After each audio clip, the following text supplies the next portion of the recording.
what an opening it was. 24 runs off the first 4 overs. Not without a chance, certainly, but with an air of gaiety that made us rub our eyes.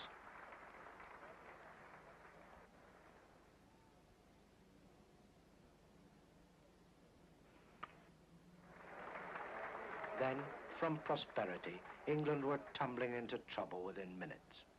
This time it was Neil Hawke with his change of angle, his swing and cut that did the damage. First Barber went.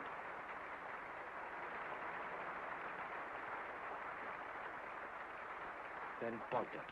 You can never quite believe that he's been bowled.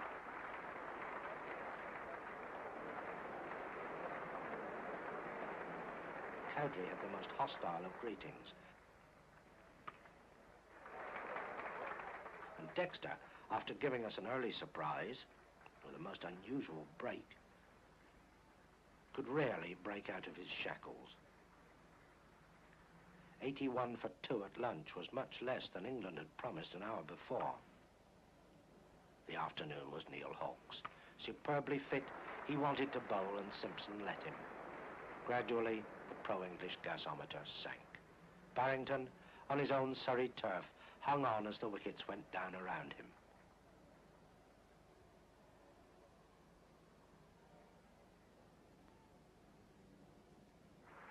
Titmuss went to as wide a catch by Wally Grant as anyone could imagine. How does he bring them off? Well, it was one of those catches that, well, it was going down the middle, and I thought, well, I could get it, and I just threw a glove out at it, hit me in the palm of the hand, and, well, I was just a bit lucky. It actually just stuck there. Hawke had the last word, 6 for 47, and England, all out, 182. Australia should have batted for an hour, but the light cut that to 14 balls, and Simpson and Laurie batted safely through them to the second day.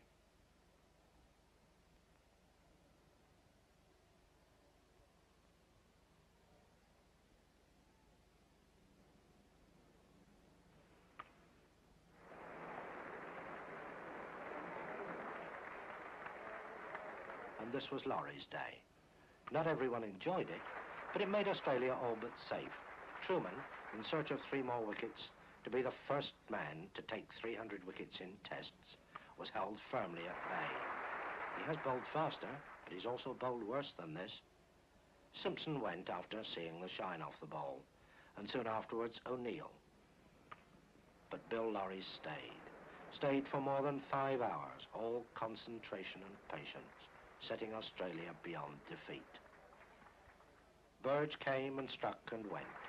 Booth played with his usual style and certainty, and all the time Bill Laurie was sending down his roots, digging himself a place with the great stonewallers of all time.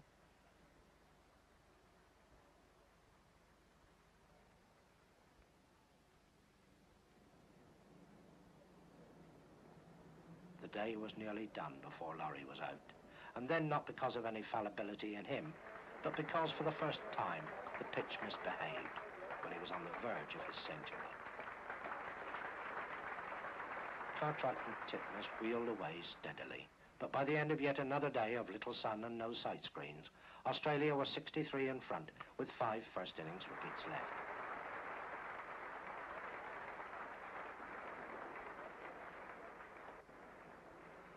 On the Saturday, Australia put themselves beyond all but a freak defeat. But it was Fred Truman who stole the day. Redpath had made useful runs. Grout some lively ones. Reavers, a gay and even violent variety of them.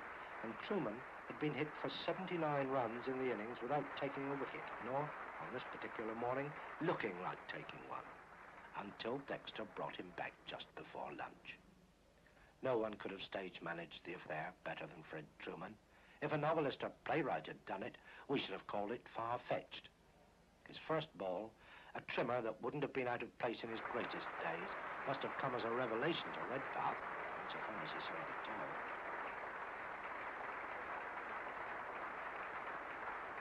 And to the next ball, Graham Mackenzie produced the reaction every fast bowler would desire of a batsman. Cowdrey did the rest, and off they all went to lunch.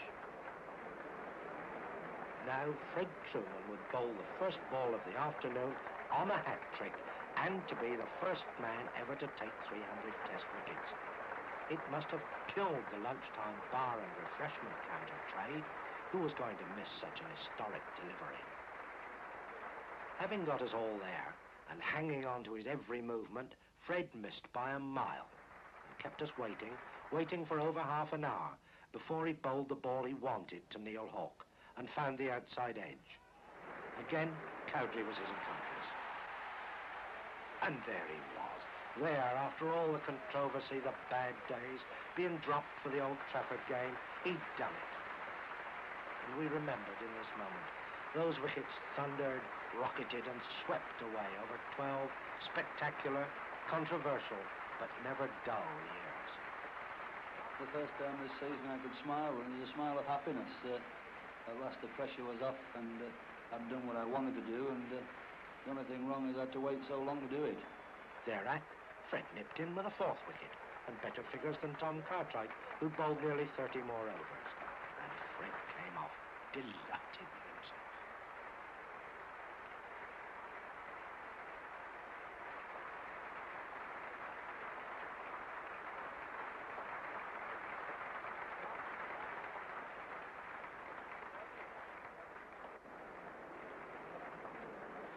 Australia 197 on. England batted again with avoidance of defeat, their only reasonable hope.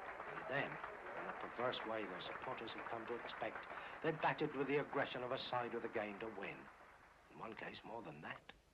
Boycott, England's most heartening gain of the series, set about his business with this almost superhuman determination we're coming to associate with him. In fact, he's established himself by character as well as by ability, and Barber played intelligently. 80 for the first wicket, before Mackenzie once more found pace in the pitch greater than anyone else could do, and surprised yet another Test batsman. In came Dexter, and for half an hour strode a splendid, exciting, impossible, yet unforgettable way. From stroke to stroke, he played like a prince or a poor man. The strokes were glorious. The misses were agony. He played and missed at Mackenzie outside the off stump more than once before the end of the splendid episode left us in the pit of anticlimax. Titmuss was night watchman. There were 2 days left. England was 65 on with 8 second innings wickets remaining.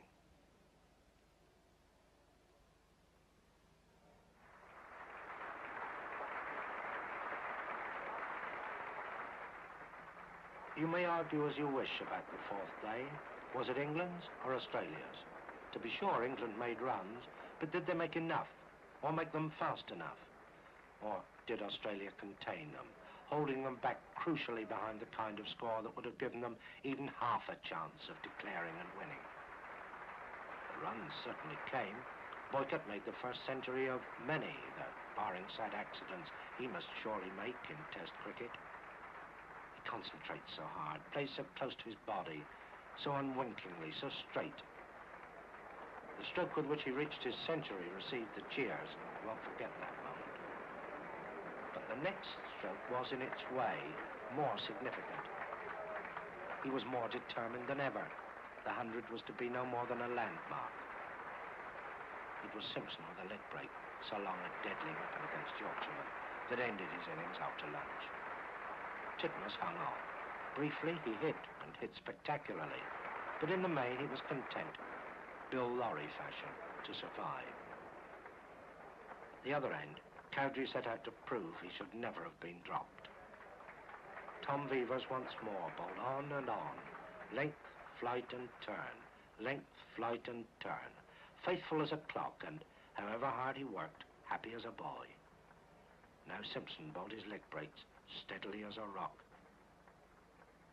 England could not break out.